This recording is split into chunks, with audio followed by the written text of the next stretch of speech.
তোমাকে দেখলে, মেজুমাকে দেখলে মনে হয় মোহর মেয়েরা কত কি পারে। মনে হয় আবার জীবনটাকে নতুন করে শুরু করি, যেন কিছু একটা করি, কিছু একটা। তাই তুমি এ বাড়িতে ফিরে আসার পরে আমি তোমায় বলেছিলাম, মোহর আমার একটা চাকরির খুব দরকার, একটা কাজ আমাকে করতেই হবে।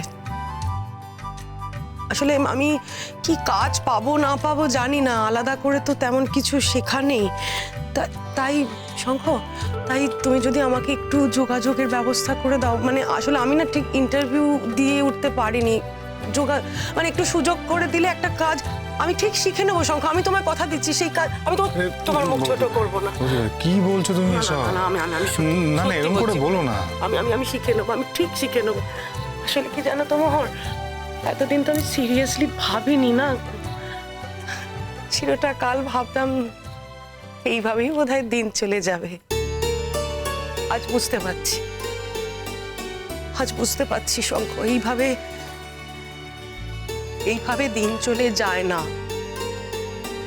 তাই আজ দায়ে পড়ে নিজের সর্বশক্তি দিয়ে হলেও একটা কাজ আমাকে ঠিক জোগাড় করে দিতে হবে। শঙ্খ,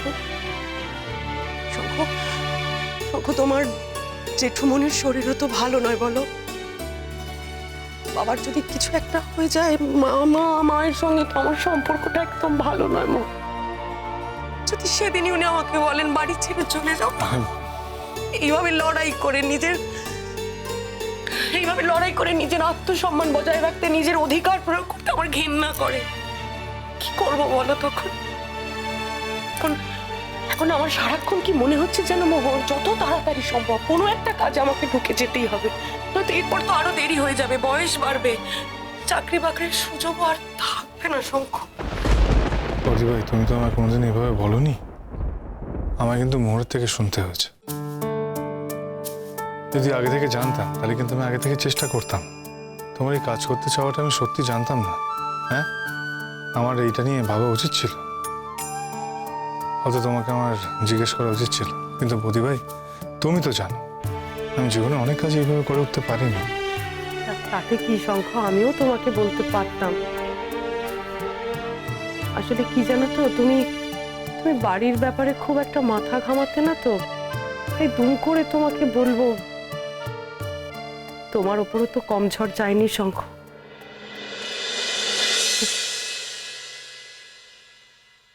তবে একটা কথা কি জানো মোহর, সত্যি বলছি, একটা সময় পর্যন্ত আমার আশা ছিল তোমাদের দাদা ভাই ফিরে আসবে। চিরটা কাল হয়তো আমাকে এইভাবে দূরে সরিয়ে থাকতে পারবে, তো আজ আর সে আশা নেই। বৌদি ভাই, সেই লোকটা যদি আবার ফিরে আসে, তুমি কি তাকে অ্যাকসেপ্ট করতে পারবে? আজকের দিনে দাঁড়িয়ে না বলার ক্ষমতা আমার নেই মোহর। জানি না চাকরি করলে মনে সাহস বাড়লে তখন কি করব। চাকরিটাই কি সব বৌদি ভাই?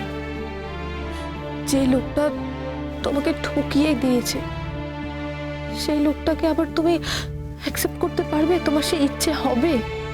জানো তো বৌদি ভাই, দাদাভাই একটা বয়স পর্যন্ত কিন্তু এরকম ছিল না। কলেজ লাইফে ঢুকলো, কলেজ লাইফে গিয়ে দাদাভাই কেমন যেন বদলে গেল। জেঠুমনি, জেঠিমনি সবাই খুব ডিসপ্রেসে থাকতো দাদাভাইকে নিয়ে। দাদাভাই কিন্তু খুব ডিস্টার্ব করেছে সবাইকে, ওদেরকে বিশেষ করে। আর যতই ডিস্টার্ব করেছে না, জেঠুমনি জেঠিমনিরা সবাই আমার উপর ভরসা করতে শুরু করে দিয়েছিল। আমাকে জড়িয়ে ওরা বাঁচতে চেয়েছে। তারপরে তো একটা সময় জেঠুমনি বাধ্য হলো দাদাভাইকে বিদেশে পাঠিয়ে দিতে, তার কারণ ও নীতিমতো চাপ সৃষ্টি করতো। হ্যাঁ, তখন কিন্তু অনেক টাকা খরচা করে ওকে বিদেশে পাঠানো হয়েছে। তারপর কি একটা চাকরি বাকরি কোথায় জোগাড়ও করেছে। আমার তো মনে হয় না যে ও খুব ভালো কিছু করে, কিন্তু স্কুল লাইফ অব্দি দাদাভাইয়ের মতো মানুষ হতো না, জানো তো। খুব ভালোবাসতো দাদাভাই আমাকে, জানো বৌদি ভাই। আমি দাদাভাইকে যথেষ্ট রেসপেক্ট করতাম, খুব ভালোবাসতাম। কিন্তু এই কলেজের সময় থেকে দাদাভাই এমন বদলে গেল, একটা আমূল পরিবর্তন দাদাভাইয়ের মধ্যে। একটা মানুষ যেরকম পরিবর্তন হতে পারে, একটা মানুষ যেরকম বদলে যেতে পারে, সেটা সেটা দাদাভাইকে না দেখলে একদমই বোঝা যায় না। যেটা চোখের সামনে ঘটেছিল আমাদের, জেঠুমনি ভেবেছিল হয়তো যে বিয়ে দিলে তারপরে সমস্ত ঠিক হয়ে যাবে, সেরকম তো কিছু ঘটলোই না। উল্টে বিয়ের পর থেকে দাদাভাই এই সংসার ছেড়ে চলে গেল তো গেলই। আমার সঙ্গে ডিটাচমেন্ট হয়ে গেল। আমি আমি কখনো ফোন করে দাদাভাইকে জিজ্ঞেস করিনি তুমি কেমন আছো, কোথায় আছো, কি করছো, বাড়িতে ফিরে এসো, বৌদিভাই এখানে আছে।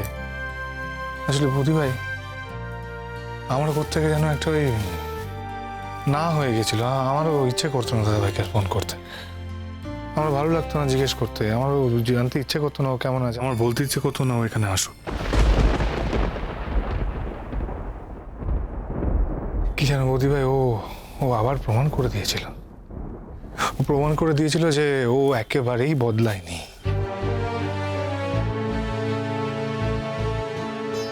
বৌদিভাই তোমার কাছে আমাদের খুব লজ্জা হওয়া উচিত।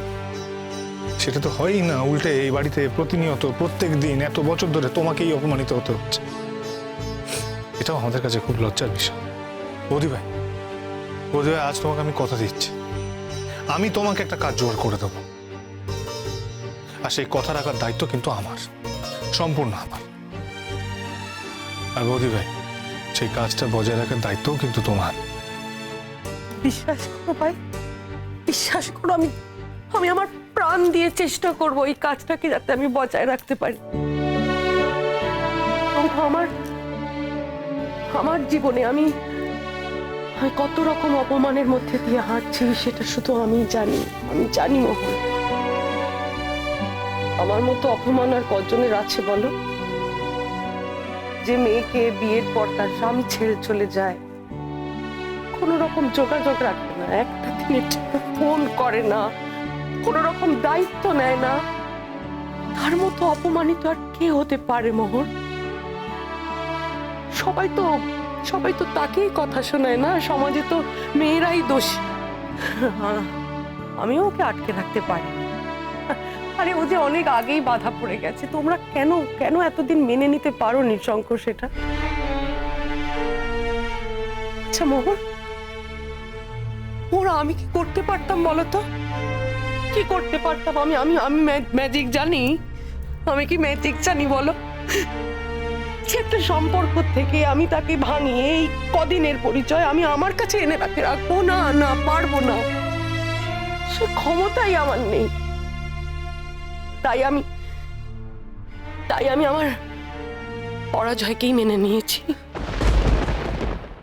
এইভাবেই বা ভাবছো কেন বৌদি ভাই? অন্যায়টা বাড়ির লোকের, দাদা ভাইয়ের। তোমার তো কোনো অন্যায় নেই, তোমার ওপর অন্যায় করা হয়েছে। দেখবে যখন তুমি চাকরি করবে না, তুমি তোমার জীবনটাকে নতুন করে সাজাতে পারবে। চাকরি করলে হাতে টাকা আসবে সেটা যথেষ্ট নয়। চাকরি কনফিডেন্স বাড়ায়, বাইরের জীবন তোমাকে মুক্তির আলো দেখাবে, আর সেটা অনেক বৌদি ভাই, অনেক। আমি চাই তুমি সেই মুক্তির আলোটাকে ফিল করো, তুমি বাইরে বেরো। তোমাকে এইভাবে দেখতে আর ভালো লাগে না বৌদি ভাই? আমরা তো সবাই নিজের মতো করে বাঁচার চেষ্টা করি, নিজেদের সঙ্গীদেরকে আঁকড়ে ধরে বাঁচার চেষ্টা করি। তোমার জীবনটা তো শূন্য, খালি, তাই বা কেন হবে বলো তো? ও ঠিকই বলেছে বৌদি ভাই, আমাদের প্রত্যেকের, সকলের দায়িত্ব ছিল, কিন্তু আমরা কেউ সেই দায়িত্বটা প্রপারলি ঠিকভাবে পালন করতে পারিনি। But better late than never. আমি চেষ্টা করব, ইনফ্যাক্ট এখন থেকে চেষ্টা করছি, হার্ড অ্যান্ড সোল চেষ্টা করছি যাতে তোমার একটা ভালো চাকরি হয়ে যায়। বৌদি ভাই যদি তোমাকে কোনো কোর্স করতে হয় চাকরির জন্য, তাহলে আমি তোমাকে দায়িত্ব নিয়ে করিয়ে দেবো, তুমি কোনো চিন্তা করো না। নিজের ছোট ভাইয়ের মতো আমাকে ভেবে আমার থেকে কোনো কিছু নিতে সংকুচিত বা কুণ্ঠিত বোধ করো না প্লিজ বৌদি ভাই। বৌদি ভাই তুমি ধরে না, আমি তোমার ভাই, আমি তোমার দেওর নই। আমি তো তোমাকে বলছি চাকরির ক্ষেত্রে, চাকরির জন্য তোমার যা যা প্রয়োজন, যা যা শিখতে হবে, তার সমস্ত দায়িত্ব আমার। বৌদি ভাই ভালো, এত ভালো একটা কথা জানার পর তোমার তোমার কাঁদতে ইচ্ছে করছে, তুমি তবুও কাঁদবে বলো? হ্যাঁ, আমরা সবসময় সবার কান্না দেখতে পাই না ঠিকই, কিন্তু সব মানুষই তো ভেতর ভেতর কাঁদে, তুমিও তো কাঁদো। কিন্তু আমার মনে হয় এই ব্যাপারে তোমার কাঁদা একদম উচিত হয়নি, একদম না। মোর সবাই কি মনের মনের দুঃখেই খালি কাঁদে বলো? আনন্দে কাঁদে? আমি আনন্দে কাঁদছি মোহর, আমি আনন্দে কাঁদছি। এতদিন কি মনে হতো যেন, মনে হতো আমি একটা অন্ধ কুঠুরির মধ্যে রয়েছি। আজ মনে হচ্ছে কোথাও একটা আশার আলো আছে আমার জীবনে মোহর, আছে। আর সেই আলোটাকে ধরার আমি চেষ্টা তো করতে